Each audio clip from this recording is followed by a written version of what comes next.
ASENATH, Black Woman in the Bible, as presented by Kevin Melliphant and Shelia Malcom. And today we're going to focus on the women in the Bible.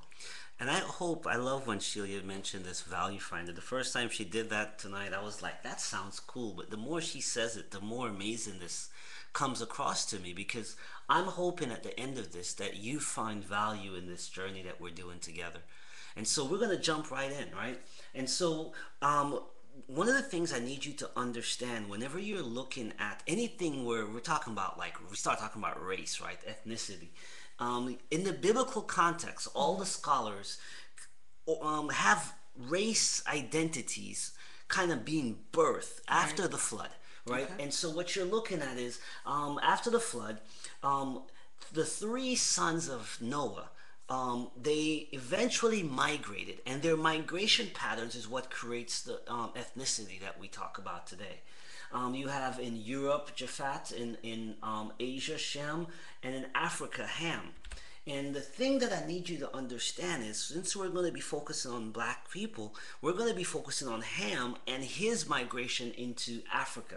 And as you can see from this particular picture, it's like all over Northeast Africa and the Middle East.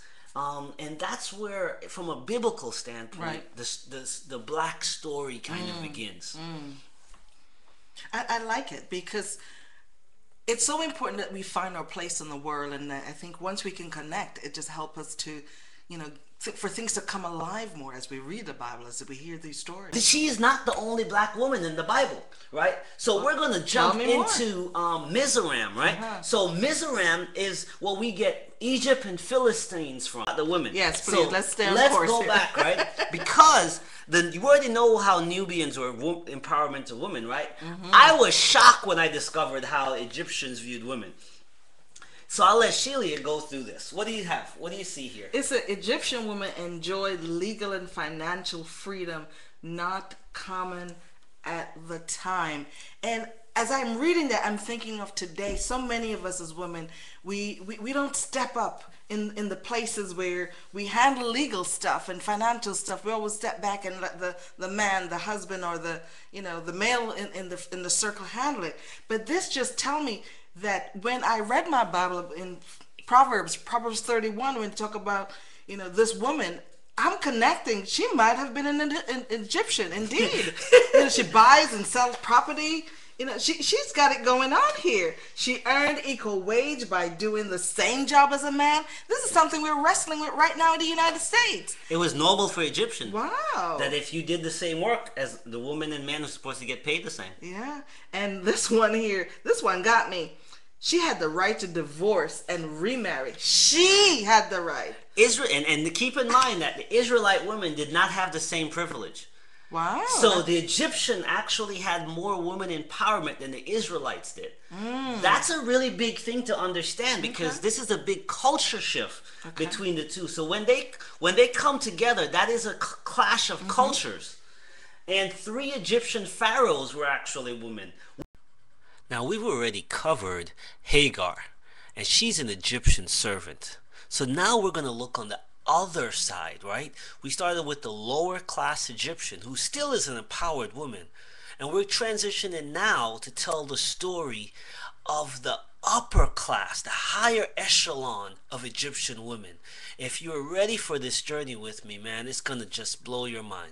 Come back and it's all connected. Now, we have our last woman that we're going to cover. I love this one.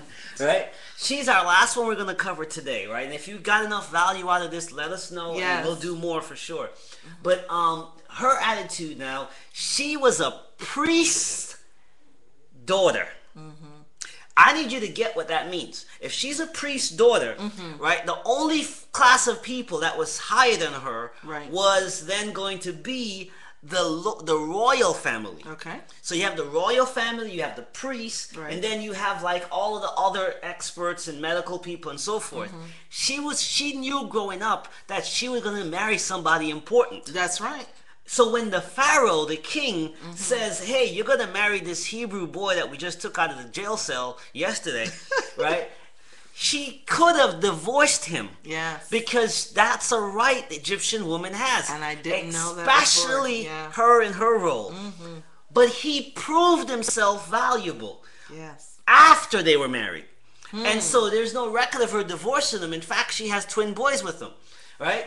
And you need to understand that this woman wasn't a bystander in this. What was her name? So her name is ASENATH. Okay. Right? And so what you're looking at is the largest transfer of wealth in the Bible occurred through Joseph. Okay. All the cash and all the dollar bills, all the coins that were in circulation moved from general's population in those 7 years of famine into the bank account of the king. Wow. And so when the people ran out of money, they still were hungry. So they came in and they signed over their titles of their land over to the king. Wow. But then they were still hungry. And so later on, they had to sign over their livestock Wow, to the king.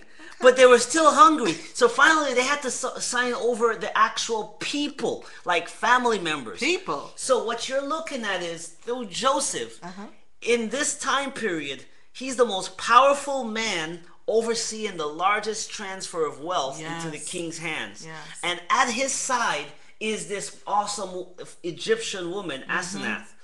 And her two sons, Ephraim and Manasseh, they're the ones who inherit Joseph's portion of the inheritance in the promised land. I remember reading that.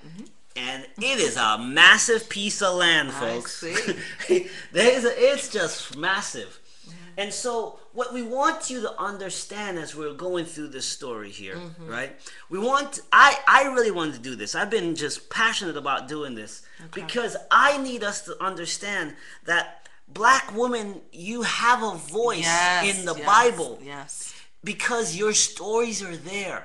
Yes, you got to do some extra research, but it's worth it. Yep. And so I'm going to give Shelia the last few minutes or seconds to kind of just wrap it up and speak to you from her heart. Well, the important thing here, Kevin, is that as you were sharing, I started to kind of visualizing myself in these stories, because I remember the story in the New Testament where Jesus came and really gave women value. And we have to make sure as women that we know our value and our worth in our home, in our relationship, in our partnership, in the world. Thank you for joining Kevin Melliphant and Shelia Malcom as we conclude the Cush and MIZRAIM portion of our stories of black women in the Bible. If this has encouraged, enlightened, or inspired you in any way, please share this video with a friend, a co-worker, or a family member. God bless and have a great day.